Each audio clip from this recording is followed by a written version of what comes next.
The monitor went blind for a moment when, lost in thought, I unsuccessfully jerked my foot and pulled out the power cord.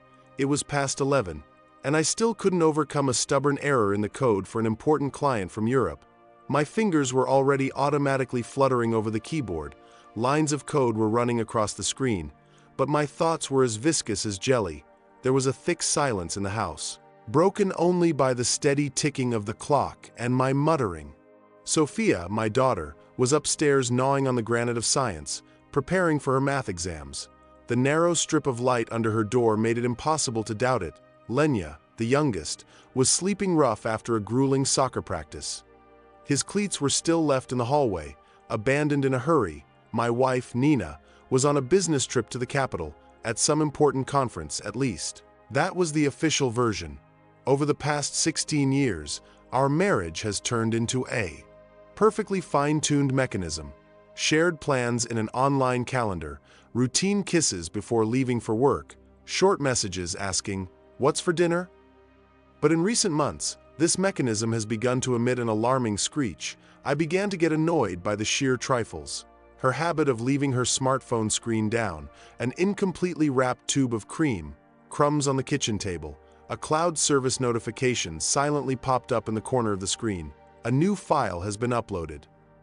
I frowned in disbelief. Earlier in the morning, Nina complained about the disgusting hotel internet, which allegedly caused her to barely be able to send a working presentation. The mouse automatically reached for the icon. I usually respected her personal space and didn't look into her work folders. But today something was different, either fatigue or the subconscious, which has been sounding the alarm for a long time. The file download apparently started a few hours ago. The duration is 23 minutes and 17 seconds, too much for a standard presentation. The first seconds of the video and I recognized the interior of the hotel room. Nina sent me this tasteless floral wallpaper in the morning, complaining about the tightness. The camera was shaking unsteadily, as if it had been set up in a hurry, and then my wife came into the lens. My heart did a somersault and skipped a beat. She wasn't alone. Next to her stood a man in his 40s, with gray streaks at the temples and an expensive, casually unbuttoned jacket. They were kissing. We kissed with the kind of frenzied passion that had not been in our relationship for many years. His hands roamed down her back, crumpling the fabric of the blouse she'd been so happy to try on just a week ago. My mind desperately clung to saving thoughts. An old recording, someone's stupid prank, a montage, but the blouse. I remembered her spinning in it in front of the mirror, and the pearl earrings were my present. For her last birthday, the video went on as usual. The man said something in her ear. I turned the volume up to maximum and made out the name, Victor. The last name was lost in her laughter. My hands clenched into fists of their own accord. What was happening on the screen seemed like a surreal nightmare, but every detail was painfully real. That special tilt of her head when she's flirting. She only looked at me like that before. The phone rang. The display read, "Nina." "Hi, honey," she said, sounding as usual, except a little tired. "The conference is dragging on. These financiers can't seem to get enough of quarterly reports." Music was playing in the background. Not a quiet melody from a restaurant, but elastic, rhythmic basses typical of a bar or nightclub. "I see," I managed to say. "When do you plan to be?" "Not before 1 o'clock, I think." "Don't wait for me, lie down." She hung up the phone, and I kept looking at the blank screen of my phone, as if it could give me the answers to the questions I was afraid to say out loud. On the laptop, my wife was kissing another man with a tenderness I hadn't seen in years. Maybe I've never seen her at all. The walls of the room seemed to shift, squeezing the air out of my lungs. With a sudden movement, I slammed the laptop lid shut and leaned back in my chair. 16 years old, 2 children, a shared house, vacation plans. It all collapsed, crumbled to dust in 23 minutes and 17 seconds. I didn't sleep a wink that night. I lay staring at the ceiling and watched the glowing numbers of the alarm clock slowly count down the minutes to morning. Every rustle outside the window, every creak of the floorboard made me shudder. The same images played over and over in his head like a jammed record. Her hands on his shoulders, his lips on her neck. My mind was in agony, making ridiculous excuses. A corporate party where everything was a little overdone? Some kind of stupid role-playing game to build a team? But even for me, these versions sounded pathetic and unconvincing. At about 3 o'clock in the morning, I went down to the office. My hands were shaking when I took screenshots from the video. Every frame felt like a punch in the gut. But I forced myself to keep these proofs. I saved it on a USB flash drive and hid it in a desk drawer under a stack of old bills. In the morning, Sophia came down to breakfast and looked at me carefully. "Dad, you look terrible. Have you been working all night?" Again. I nodded silently, without taking my eyes off the cup of cold coffee. The project is on fire. The customer requests to deliver ahead of time. The lie was surprisingly easy. Lenya, like a small hurricane, flew into the kitchen, grabbing a sandwich on the way. "Where's Mom?" "She promised to take me to training early." "Mom is still resting. I'll drive you." At 8 in the morning, the front door lock clicked. The familiar click of heels on tiles in the hallway. I froze. My heart started pounding in my throat. Nina entered the kitchen. Her hair was slightly disheveled, and yesterday's makeup had been carelessly washed off. New earrings glittered in her ears, delicate gold drops that I had never seen before. "Good morning, darling." She gave me a quick peck on the cheek. The faint scent of someone else's. Perfume hit my nose. Dinner was delayed yesterday. I had to stay at the hotel. I searched her face, trying to find at least a shadow of guilt, at least the slightest sign of embarrassment. But she seemed completely calm, even somewhat relaxed. But for some reason, his gaze stubbornly avoided mine. "How was the conference? Did you manage to reach an agreement?" "Quite." Victor from the head office came up with some brilliant ideas. The name sounded so casual, as if she hadn't spent half the night with this Victor. My fingers gripped the cup so tightly that my knuckles turned white. "Victor." I tried to keep my voice neutral. "That sounds like a familiar name." Nina froze, her spoon poised over her plate. "Yes? I don't know, maybe one of my colleagues mentioned it," she nodded. But the tension in her shoulders did not ease immediately. We were silent for the rest of the breakfast. I pretended to be engrossed in the news on my phone, and she pretended to be studying some papers. A heavy, oppressive silence hung between us. I worked like a robot during the day. The letters and symbols blurred before my eyes. I reread the same lines 10 times. Answered my colleagues' questions in monosyllables. Plans were swarming in her head, to dump everything in her face, hire a private investigator, collect more evidence. In the evening, after putting the children to bed, I plucked up the courage. Nina was sitting on the couch with a magazine. The light of the floor lamp softly illuminated her hair, and for a moment she seemed to me the same girl I once fell madly in love with. "Nina, we need to talk." She looked up at me. There was a flicker of alarm in them. "About what?" I silently opened my laptop and turned on the video. She paled at the sight of the familiar hotel room. "Tell me what it is." At first there was silence, then a stream of negatives. "It's not her. It's a montage. It's an old recording." But his voice was breaking, and his hands were shaking slightly. When Victor appeared on the screen, she covered her face with her hands. "How could you? Have you been following me?" "I wasn't watching." This file uploaded itself to our shared storage.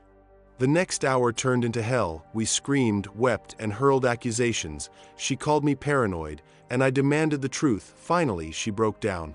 "Yes, it was, just once. This is a mistake. I'm really sorry." But it wasn't remorse I saw in her eyes. I could see her frustration and anger at being caught. "You've become so distant, so cold," she whispered through her sobs.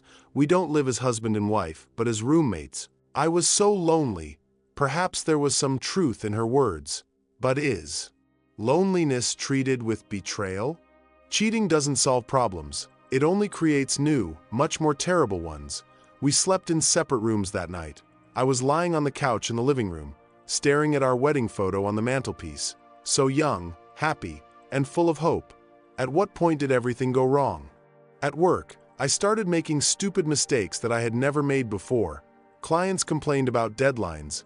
Dima, my younger brother, was the first to notice this. "You don't look like yourself," he said when we met at the bar after work. "What's wrong?" And I told him everything. Dima listened without interrupting, just frowned and shook his head. "Don't cut it off the shoulder," he advised. "Maybe you should go to a family psychologist? At least for the sake of the children, for a week." I was thrown from extreme to extreme. From overwhelming rage to a faint hope that everything could still be fixed, Nina behaved like an ideal wife. She bought my favorite coffee, offered to go out of town for the weekend, and was interested in my affairs. It was like she was playing a role, but there was something fake about it. On Tuesday, while sorting out her jacket before washing, I came across a receipt from a restaurant in my pocket.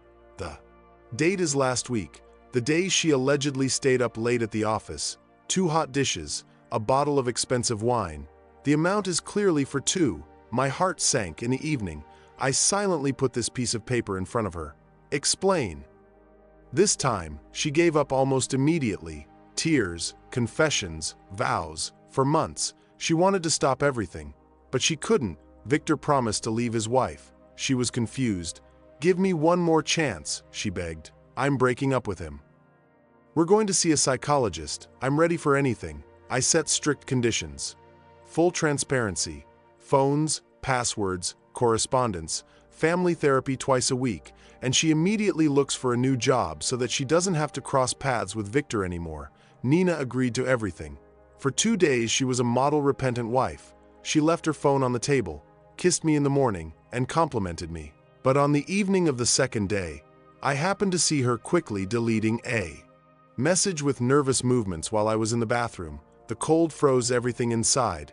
I checked the cloud storage. A new file, uploaded last night. 15 minutes of video from the same hotel, the same Victor. She continued to date him. She swore her loyalty to me, but she covered her tracks. She lied, looking me straight in the eye. I didn't sleep last night. I was just sitting in the kitchen with a cup of cold coffee and looking at family photos on the fridge.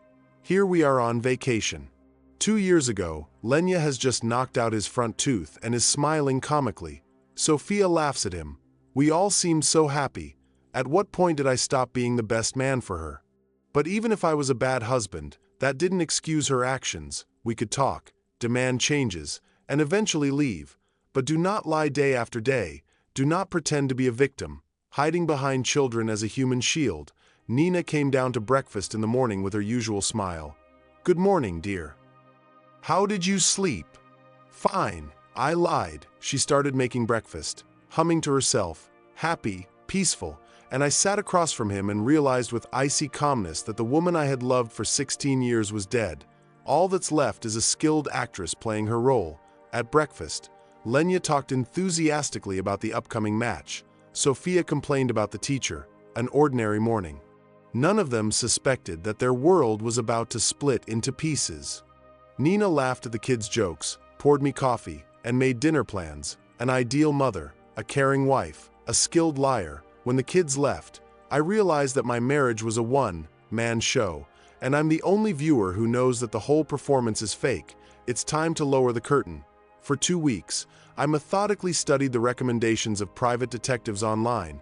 I read reviews, checked licenses, and compared price lists. Emotions subsided, giving way to a cold, sober calculation. Elena Petrova turned out to be a woman in her 50s with penetrating gray eyes and a firm handshake. Her office was completely devoid of the cheap romance of detective novels.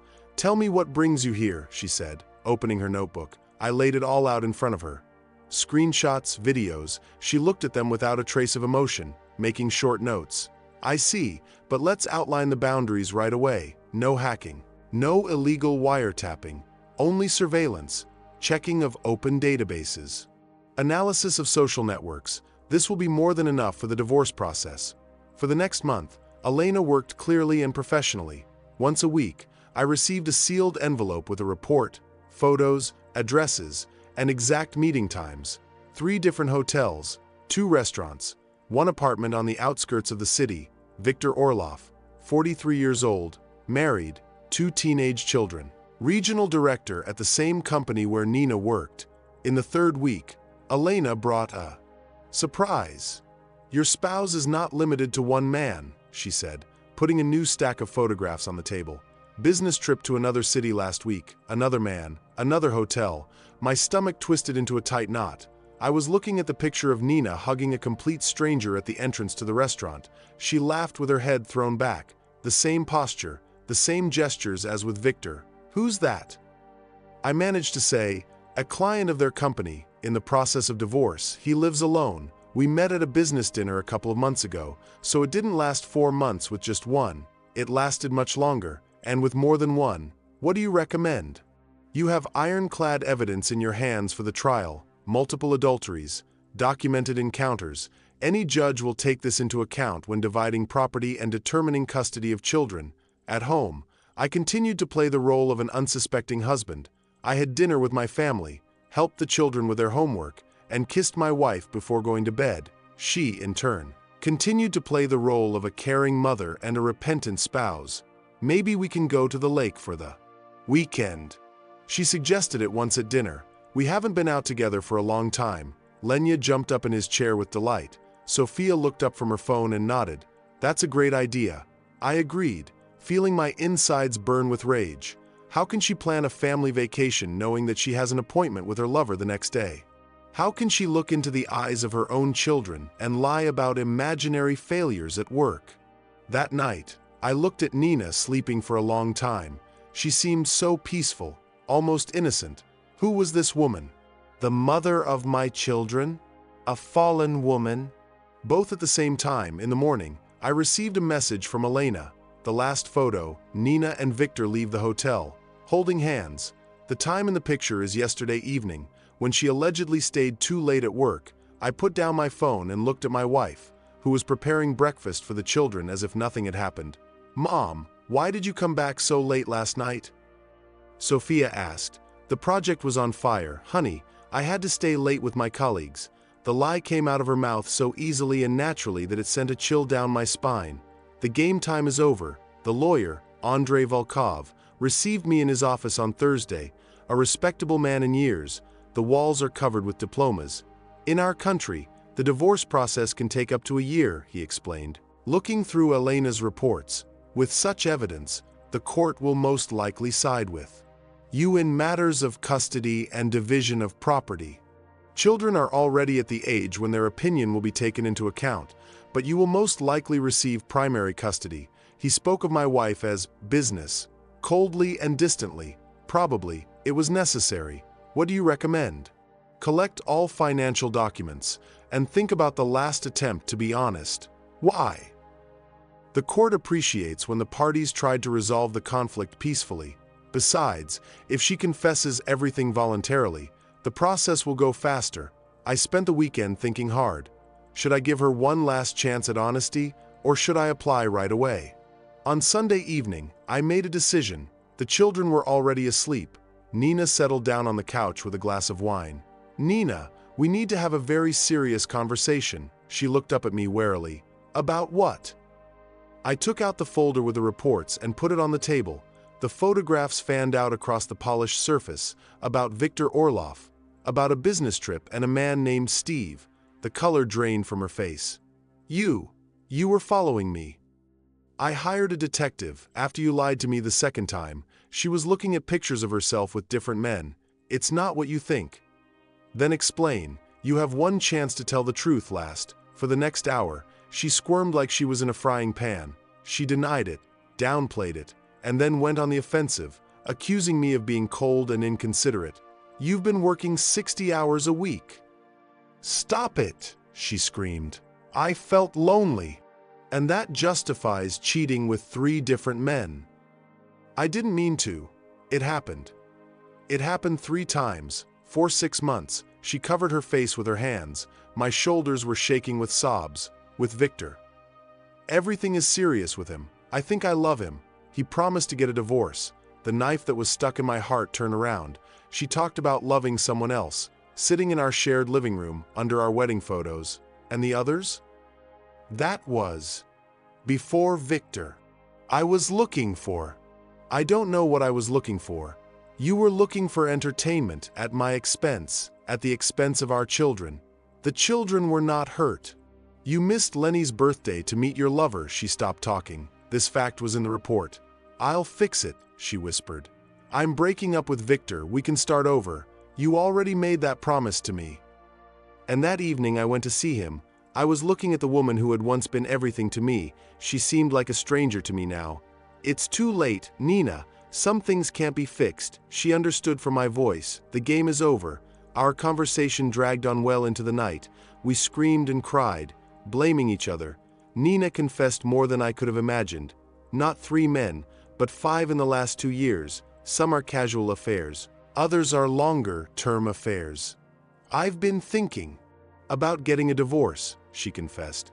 But I was afraid of losing my house and financial stability. It was easier to seek solace on the side. It was easier to use me as an ATM and a babysitter.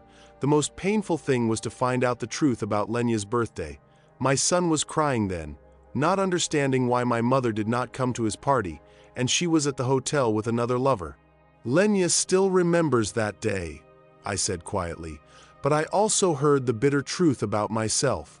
In recent years, I've really been working like an obsessive. I stopped asking how she was doing. He stopped asking me out on dates.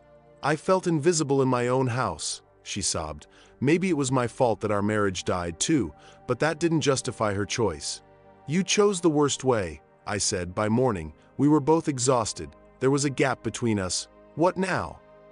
What is it? She asked. Divorce and the children.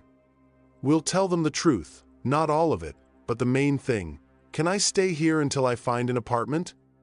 You can take the guest room, but no meetings under this roof. I'm breaking up with Victor. Do whatever you want. It doesn't concern me anymore. In the morning, the children immediately felt the tension.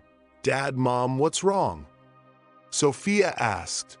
We'll talk to you tonight. It was the most difficult conversation of my life. Dr. Svetlana Morozova, a family therapist, turned out to be a middle-aged woman with intelligent, penetrating eyes. Restoring trust is a long process, she explained at the very first session. Sometimes it takes years. Are you ready for this? I looked at Nina. I'm ready to try, for the sake of the children. Of course I want to keep my family together, she said hurriedly. She really tried for the first few weeks. She broke off contacts, changed passwords, cooked dinners, and took an interest in my affairs. But it was all too far-fetched, too theatrical. At the third session, the therapist asked a direct question. Nina, if Victor offered you a new life tomorrow, what would you say? The pause dragged on. It took too long. I chose my family, she finally said, but her voice faltered. That doesn't answer my question. I do not know, she whispered that night. I realized that it was all a farce. The fourth session was the last. Nina, have you really severed all ties with Victor? Dr. Morozova asked. Silence. We're just texting. How many times have you seen each other in the last 2 weeks? Just once. In the cafe to discuss everything. And what did he say? That he loves me. That he was ready to leave his wife and children. And what did you say? That I need time to think. Everything collapsed completely. She didn't save our marriage. She was stalling, choosing between me and her lover. So you don't love me, I said softly. I love you, but as a friend, as the father of his children, and with him. With him, I feel alive. I got up and went to the door. Why? The doctor called after me. Everything is clear. She had already made her choice. The next day, I filed for divorce. No doubts, no second chances. The game was over. We were sitting in the living room. The children are on the couch. Nina and I are in the chairs opposite. We're getting divorced, Sophia said. It was not a question, but a statement. She understood everything. Lenya started crying. Is it because of me? God, no, honey. Nina rushed to him. You have nothing to do with it. And where will I live? With whom? Mostly with Dad, Nina explained. But we will see each other very often. Nina moved in a week later. The children reacted in different ways. Sophia withdrew into herself. Lenya, on the contrary, became too talkative, trying to fill the void in the house. One evening, there was an unexpected call. Hello, this is Irina Orlova. Can I talk to you? Victor's wife. We met at a cafe, a tired, elegant woman. I found out about the husband's relationship with your wife. I filed for divorce. I thought we should join forces. We exchanged evidence folders. No gloating, just 2 people trapped in the same boat. Do you know what hurts the most? She said, not the betrayal itself, the fact that they were making plans behind our backs. They thought we'd never know. It's a strange comfort to know that you're not alone in your grief. The divorce lasted 8 months. Court, lawyers, division of property. As a result, I retained primary custody. Nina got the right to see her children on weekends. Her romance with Victor collapsed under the pressure of domestic problems. He never left his wife. And then he found another one altogether. A year after the divorce, an unexpected calm came into our lives. I've learned how to be a single dad. The work has improved. The children have adapted. My personal therapist helped me deal with anger and guilt. Nina has changed too. She underwent treatment for depression and found a new job. I've only just realized that I've destroyed the most precious thing I had, she said one day. I'm sorry. I'm not mad anymore. I replied, it's just sad that everything turned out that way. Sophia held a grudge against her mother for a long time, but eventually thawed.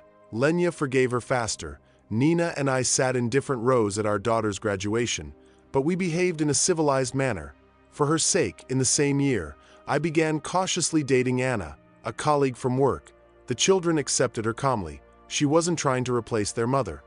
Last summer, Lenya joined the junior national football team. After the winning match, he ran up to the stands and hugged Nina and me at the same time. Thank you for coming, he said, beaming with happiness. At that moment, I realized. We did it. We didn't save the family, but we saved the children. We didn't remain friends, but we stopped being enemies. Our common victory was that Sophia and Lenya grew up knowing that they were loved. No matter what, some wounds heal, leaving scars, but life goes on. Sometimes it gets even better, just different.